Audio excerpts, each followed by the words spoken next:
last night the ship just went up and down and up and down. It was such rough seas as we're kind of sailing from Rome to Palermo. I also called this morning to have myself moved to another table for dinner, and all in all it was a very interesting day here on board Costa Toscana, day 2 as we're sailing from Rome to Dubai.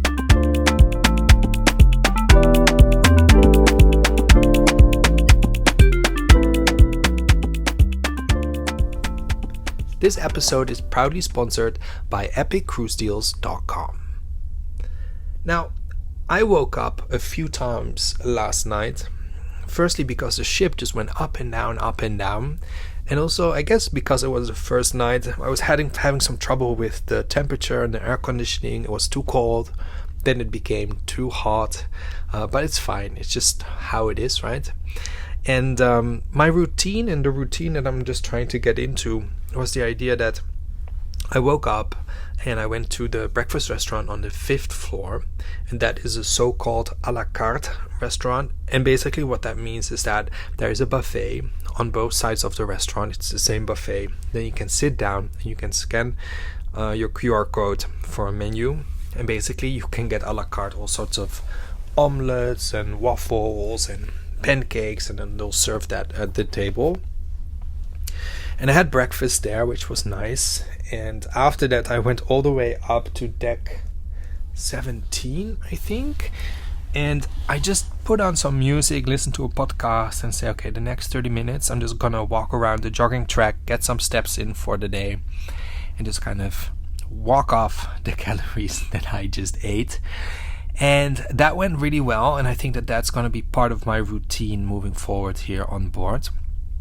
And then it was time to work, basically. I had a bunch of stuff to check and a bunch of stuff that I had to do. And so my quest kind of became to find a good place to work. Rumor has it that there are only 1,500 people who are doing this sailing. The ship is completely empty. Costa Toscana, I think, is the world's 6th largest ship. It holds well over 6,000 people. So if you're thinking about, hey, I want to work from this ship, this is probably the sailing to do it. There are so much to choose from, but I was specifically looking for a high table, because also a lot of tables there are preset. They're like stuck, you can't really move them. And I ended up working from the pizza restaurant in the morning, which is a perfect place to work, because you're right at the window. You're up, I think it's on the 8th floor, and also the Starlink Wi-Fi worked really, really well. And in the afternoon, I worked from the Ferrari bar, which is another great place to work from. The Wi-Fi is a little bit slower, but again, you have high tables. Nobody bothers you because the restaurant or bar is completely closed. I just walked in. I'm assuming that's okay. It's kind of an open space.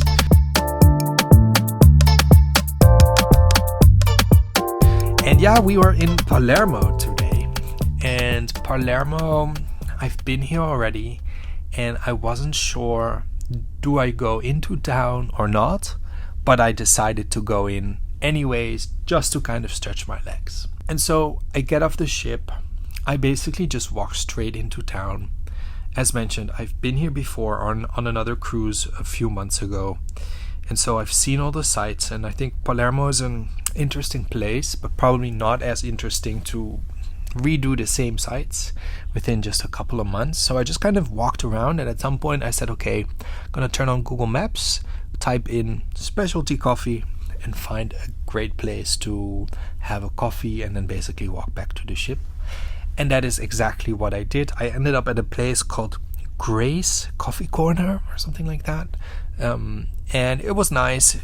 Good thing about Italy is that things, especially coffee, can be very affordable compared to other places in Europe. And then I walked back to the ship. I went to the buffet for lunch.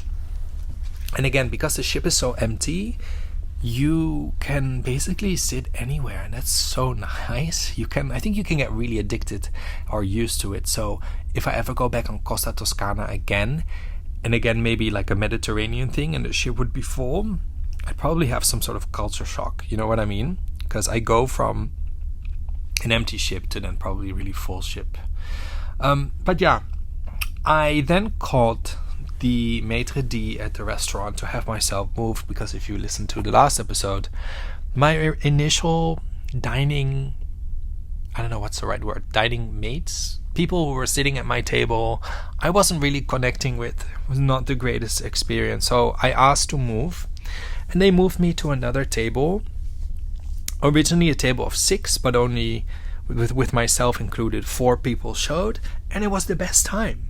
You know, they were all nice people, all different walks of life.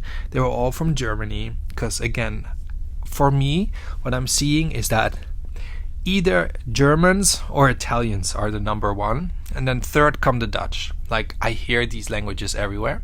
But again, back to dinner, I had such an amazing time, and it also comes to show that wherever they assign you for dinner, you're not stuck with it, right? You can just call, have yourself moved, and even if it means that you need to move 5 times until you find the people that you connect with, especially on a sailing that is this long, it is totally worth it. Don't feel bad. Don't feel weird about it. If I can do it, you can do the same. And so we had a nice meal, definitely going there again tomorrow. And yeah, I'm now back in my room, which is an inside cabin, as I mentioned before. And I thought about what can be pros and cons of an inside cabin. The good thing, and why I like sailing in an inside cabin, is that I need total darkness to sleep. And if anything, an inside cabin gives you total darkness, which is good. I also think that if you're traveling by yourself, the inside cabin is fine. I've stayed in this cabin on this ship sharing. Then I think that the inside cabin is too small. But if you're by yourself, inside cabin is more than fine. You have a nice large double bed. You have a desk, a very spacious bathroom. And so I am actually really happy with my cabin. And I think, because what's the time now? It is almost 9:00 p.m. I am supposed to meet a couple that I met on Facebook in the Costa Facebook group. They are staying in a grand suite on board this ship. They are, of course, also paying at least 100 times more than what I'm paying. But we have arranged to meet for drinks, but kind of vaguely. So I'm gonna go and see if I will run into them. Other than that, tomorrow will be a whole day at sea. Our first full sea day that will be one of many. And it will be a great day to just catch up on a lot of things. And also the day after, we're gonna be spending 2 days in Athens, Greece. We were originally going to go to Israel. That got cancelled because of the war. And so we're now in Greece. And I have to do a little bit of planning as to what I'm going to do in Athens, because I've been there already, seen everything. But I also said at dinner time, okay, then let's figure out what's the things that you can do and see in Athens that maybe aren't as touristy, but considering we're going there, you know, might as well make the most of it. So with that being said, if you're still listening, thank you so much. Please hit subscribe, follow along as we sail from Rome to Dubai on Costa Toscana. And if you love cruises, if you're into cruising, or you're just kind of interested in wanting to learn more, can I just introduce to you the sponsor of today's episode, the sponsor of this series, which is epiccruisedeals.com. Epiccruisedeals.com is an email service which is 100% free. You sign up, you just put your email in when you go to the website, and that's a team of people that is scanning the internet all day long, and they're looking for when cruise fares drop, when things go on sale, and whenever they find a deal that makes them go, whoa, this is an epic cruise deal, they're just going to shoot you an email with all the information, and that's going to make sure that you're always going to be booking the very best deal. And again, it is 100% free. Epiccruisedeals.com. If you like cruises, if you're cruising, that's a website that you need to check out.